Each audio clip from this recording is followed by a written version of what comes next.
This is our 12th theme. इसके पहले की अगर 11 थीम्स आपने नहीं देखी है तो उनकी प्लेलिस्ट बनी हुई है, आप जाकर के देख सकते हैं।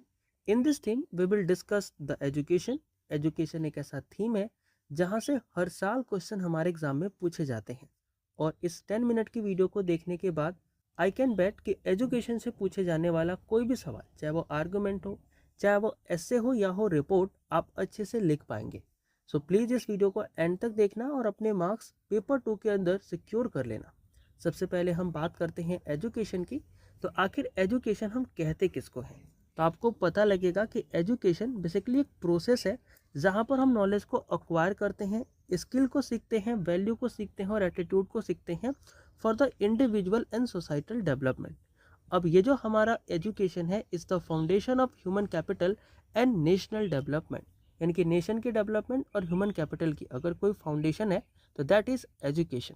अब एजुकेशन से रिलेटेड न्यूज़ क्या है हमारे पास, तो आपको पता लगेगा कि देखो, जो हमारी न्यू एजुकेशन पॉलिसी 2020 आई थी, उस चीज़ के अंदर अभी हम रिफॉर्म की बात कर रहे थे, हम स्किल के ऊपर फोकस करना चाहते थे, मल्टी डिसिप्लिनरी कोर्सेज के बारे में हम बात कर रहे थे। तो दिस आर द न्यूज़ जो कि एजुकेशन से रिलेटेड है, जहाँ पर इंडिया अपने एजुकेशन के अंदर मल्टी डिसिप्लिनरी सब्जेक्ट्स ऐड करने चाहता है, स्किल के ऊपर फोकस करना चाहता है एजुकेशन सिस्टम के अंदर। इसके अलावा आप देखोगे तो इंडिया के अंदर जो डिजिटल एजुकेशन है, यानी कि ऑनलाइन एजुकेशन, इसको काफ़ी ज़्यादा पुश किया जा रहा है। इसके लिए हमारे पास दीक्षा एंड स्वयं नाम के पोर्टल भी बनाए गए हैं, जिनके थ्रू हम एजुकेशन को ऑनलाइन वे पे प्रमोट कर रहे हैं। फिर आपको लगेगा कि यहाँ पर एक डिबेट चल रही है काफ़ी ज़्यादा जो कि एजुकेशन के ऊपर है, वो है कि जो लर्निंग आउटकम है और एम्प्लॉयबिलिटी गैप है, उस चीज़ को लेकर के आपको यहाँ पर एक रेडीमेड लाइन देखने को मिलेगी जो कि आप यूज कर सकते हैं। एंड ये लाइन है कि India is shifting from rote learning to skill based and holistic education. यानी इंडिया क्या है, जो रूट बेस्ड लर्निंग थी ना, इस लर्निंग से अपने आप को वो skill based and holistic education की तरफ क्या कर रही है, शिफ्ट कर रही है। अब मैं आपको ये बताता हूँ कि आखिर एजुकेशन रिलेटेड ना हमारे पास डेटा एंड फैक्ट क्या कहते हैं। आप ये डेटा अपने रिपोर्ट के अंदर, आप ये डेटा अपने आर्ग्यूमेंट के अंदर या फिर अपने ऐसे के अंदर लिख सकते हैं। सबसे पहली हमारी डेटा होती है जो हमसे कहती है कि इंडिया के अंदर जो लिटरेसी रेट है वो as per the national census वो है हमारी 77%। इसके बाद आती है फीमेल लिटरेसी। तो याद रखना कि महिलाओं की जो लिटरेसी है दैट इज 70%, और जो हमारा ग्रॉस इनरोलमेंट रेशियो है इन हायर एजुकेशन वो है हमारा 28%। यानी कि अगर 100 बच्चे पढ़ाई स्टार्ट करते हैं तो उन 100 बच्चों में से जो हायर एजुकेशन है वो सिर्फ 20% ही एजुकेशन बच्चे करते हैं, और यहाँ पर आपको इनरोलमेंट सिर्फ 28% दिखेगी। फिर आता है ड्रॉप आउट रेट। याद रखना कि आखिर जो हमारे बच्चे हैं जो स्कूलिंग स्टार्ट करते हैं तो 12th पढ़ने के बाद कितने बच्चे हैं जो स्कूलिंग बंद कर देते हैं, छोड़ देते हैं, तो आपको पता लगेगा 12 to 15% हमारे इंडिया का ड्रॉप आउट रेट है सेकेंडरी एजुकेशन के अंदर। इंडिया के अंदर टोटल 250 प्लस मिलियन जो स्टूडेंट हैं वो पढ़ाई करते हैं। तो दिस आर द डेटा जो कि आप एजुकेशन के अंदर इस्तेमाल कर सकते हैं। अब हम बात करेंगे यहाँ पर अगेन एक रेडीमेड लाइन की जिसका आप यूज कर सकते हैं, और ये लाइन ये है कि इंडिया हैज़ अचीव्ड सक्सेस, यानी कि भारत ने सक्सेस अचीव किया है, लेकिन क्वालिटी एंड इक्वलिटी अभी भी हमारे लिए क्या है, कहीं ना कहीं चैलेंजेस है जो हमें देखने को मिलते हैं। अब हम बात करते हैं कि आखिर ये जो हमारा एजुकेशन है ना, ये एजुकेशन इम्पोर्टेंट क्यों है। तो फॉर द एजुकेशन हम क्या कर रहे हैं, यहाँ पर कुछ पॉइंट देखने वाले हैं। सबसे पहले पता लगना चाहिए आपको कि देखो, हमारे लिए एजुकेशन इसलिए ज़रूरी है क्योंकि इसके वजह से जो हमारा इकोनॉमिक ग्रोथ है ना वो होता है। इकोनॉमिक ग्रोथ कैसे होगा, क्योंकि अगर हम क्या करेंगे, अपने बोल सकते हो कि लोगों को पढ़ाएंगे लिखाएंगे, स्टूडेंट अच्छे होंगे, तो इससे हमारा ह्यूमन कैपिटल बढ़ेगा और इस ह्यूमन कैपिटल से हमारी इकोनॉमिक ग्रोथ होगी। फिर आता है reduce the poverty and equality inequality. यानी कि जो हमारा आर्गुमेंट है वो कहता है कि जो एजुकेशन है ना, एजुकेशन क्या करता है, पॉवर्टी को कम करता है, इनइक्वालिटी को कम करता है सोसाइटी के अंदर। ये प्रमोट करता है सोशल मोबिलिटी को, और ये स्ट्रेंथन करता है हमारी डेमोक्रेसी और अवेयरनेस को भी। आपको यहाँ पर अगेंस्ट के आर्गुमेंट में, यानी कि जो इसके अगेंस्ट है, यानी कि क्या प्रॉब्लम्स है हमारे एजुकेशन में, उन चीज़ों की बात करते हैं, कंसर्न वगैरह की। तो आपको पता लगेगा कि एजुकेशन के अंदर ना कंसर्न ये है कि कई बार लोग एजुकेशन इक्वल टू एम्प्लॉयबिलिटी समझते हैं, लेकिन ऐसा है नहीं। एजुकेशन का मतलब एम्प्लॉयबिलिटी नहीं है, और ये चीज़ लोगों को समझानी कहीं ना कहीं सबसे बड़ी कंसर्न हमें दिखाई देती है। फिर आती है अर्बन रूरल डिवाइड। देखो, अर्बन रूरल डिवाइड का मतलब क्या है कि जो एजुकेशन है वो गांव और शहरों के बीच में काफ़ी ज़्यादा गैप है। शहरों का एजुकेशन सिस्टम, गांव का education system is very very different. फिर आपको पता लगेगा ओवर एम्फेसिस ऑन डिग्री, यानी कि हमारे इंडियन कल्चर के अंदर जो डिग्री है उस चीज़ के ऊपर काफ़ी ज़्यादा फोकस किया जाता है। और डिजिटल डिवाइड जो वाइडिंग है वो कहीं ना कहीं इनइक्वालिटी को दिखाता है। इनकी जो डिजिटल डिवाइड है ना, लाइक अगर आप देखोगे तो जो ऑनलाइन एजुकेशन सरकार प्रमोट भी कर रही है, तो उस ऑनलाइन एजुकेशन के लिए लोगों के पास अच्छे स्मार्टफोन, अच्छे नेटवर्क होने चाहिए, है ना।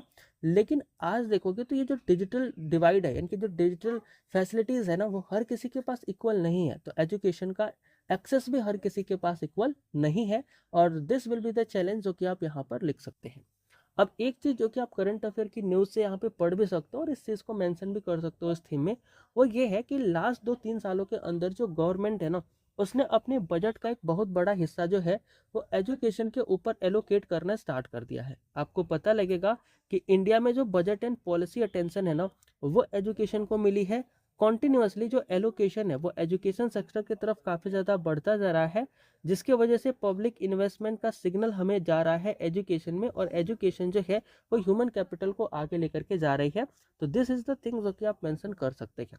अगर हम बात करें कि आखिर इस एजुकेशन के अंदर ऐसी क्या क्या रूट कॉजेस हैं, क्या क्या प्रॉब्लम्स हैं जिनकी वजह से हमें चैलेंजेस जो है वो देखने को मिलते हैं, तो आपको पता लगेगा कि देखो यहाँ पर जो हमारी इकोनॉमिक है, इकोनॉमिक का मतलब क्या होता है कि जो इकोनॉमिक रीजन है जिसके वजह से हमें प्रॉब्लम देखने को मिलती है एजुकेशन में, that is poverty and child labour. देखो, पोवर्टी यानी गरीबी की वजह से, चाइल्ड लेबर यानी कि चाइल्ड लेबर की वजह से जो बच्चे वो पढ़ाई नहीं कर पाते, and this is the thing जिसकी वजह से आपको एजुकेशन के अंदर कंसर्न देखने को मिलता है।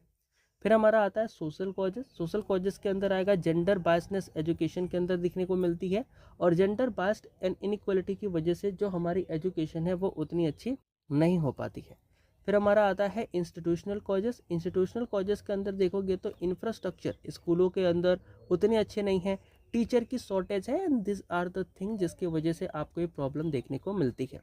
फिर हम बात करते हैं पॉलिसी की, तो गवर्नमेंट की जो पॉलिसीज़ है ना, उनको प्रॉपर सही तरीके से इम्प्लीमेंट भी नहीं किया जाता, और ये जो इम्प्लीमेंटेशन गैप है, this is the root causes जिसके वजह से एजुकेशन के अंदर प्रॉब्लम है। अब इन सभी प्रॉब्लम को ख़त्म करने के लिए आखिर गवर्नमेंट ने कौन कौन से स्कीम लाए, उनकी ज़रा हम बात कर लेते हैं। तो गवर्नमेंट ने ना न्यू एजुकेशन पॉलिसी 2020 इस चीज़ को लेकर के आया। समग्र शिक्षा अभियान, इस चीज़ को गवर्नमेंट के द्वारा लाया गया। मिड डे मील यानी कि पीएम पोषण जो है, इस चीज़ को यहाँ पर इम्प्लीमेंट किया गया। दीक्षा एंड स्वयं पोर्टल जो है, जो कि ऑनलाइन एजुकेशन के लिए लाए गए, और स्किल इंडिया मिशन जो है, इनको भी लेकर के आया गया, ताकि हम एजुकेशन के थ्रू अपने यूथ को क्या कर सके, स्किल भी कर सके। अब यहाँ पर कुछ कोट्स है जिनका आप एजुकेशन में इस्तेमाल कर सकते हो, और ये कोट ये कहते हैं कि education is the most powerful weapon to change the world. यानी कि एजुकेशन एक वो मोस्ट पावरफुल वेपन है जो कि वर्ल्ड के अंदर चेंज ला सकता है। And investment in knowledge page the best interest. अगर आप नॉलेज में इन्वेस्टमेंट करते हैं तो ये आपको बेस्ट इंटरेस्ट पेमेंट करता है। Education is the key to unlocking human potential, and quality education is essential for the inclusive growth. वहीं आप कंक्लूजन की जब बात करोगे, आप लिख सकते हो कि education is not just about literacy. Education सिर्फ लिटरेसी नहीं है, but about building capable, responsible and skill citizen. यानी कि आप कैपेबल बनाते हो, रिस्पॉन्सिबल बनाते हो और स्किल सिटीजन को बनाते हो। इस चीज़ को हम क्या कहते हैं, एजुकेशन कहते हैं। अब यहाँ पर आप देखोगे तो एजुकेशन जो है उस चीज़ के कई सारे पॉइंटर लिखे गए हैं जिन्हें आप खुद से भी पढ़ सकते हो। जैसे दीक्षा है, दीक्षा का मतलब क्या है, your one step platform to quality education, and जो आपको क्वालिटी एजुकेशन है वो ऑनलाइन मिलती है through the portal that is Diksha, है ना। चलो, तो दिस वाज द थीम जो कि हमने डिस्कस किया। I hope and I believe कि थीम आपको समझ में आई हो, एंड आप अब इस थीम के ऊपर पूछे जाने वाले क्वेश्चन के लिए डेटा एंड फैक्ट के साथ एक अच्छा आर्ग्यूमेंट, एक अच्छा रिपोर्ट या फिर एक अच्छा ऐसे लिख सकते हैं। Thank you.